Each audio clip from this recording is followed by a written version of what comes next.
So in this video, we're going to be proving a cofunction identity. So we're going to prove the cofunction identity, the cosine of pi over 2 minus x equals the sine of x.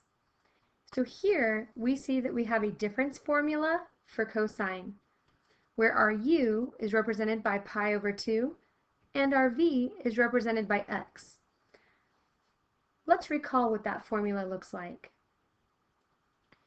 So we have that the cosine of u minus v equals the cosine of u times the cosine of v plus the sine of u times the sine of v.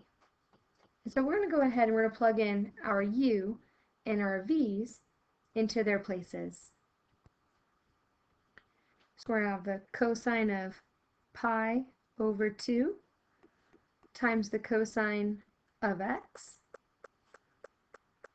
plus the sine of pi over 2 times the sine of x.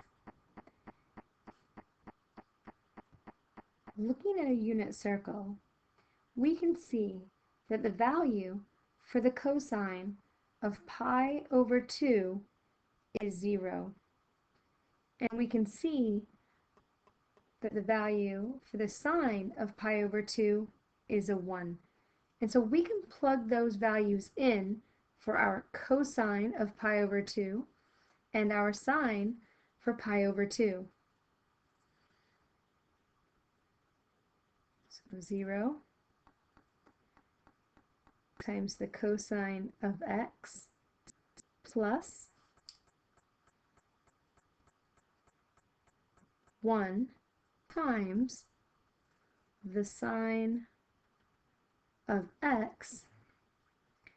And then simplifying that farther, we see that 0 times cosine of x is just going to be a 0. So we don't need that piece. And the 1 times the sine of x will give us just the sine of x. And that's been simplified. And now we can go back and we can check and see, did it match what we needed it to match? And it did. So we have just shown that the cosine of pi over 2 minus x does in fact equal the sine of x.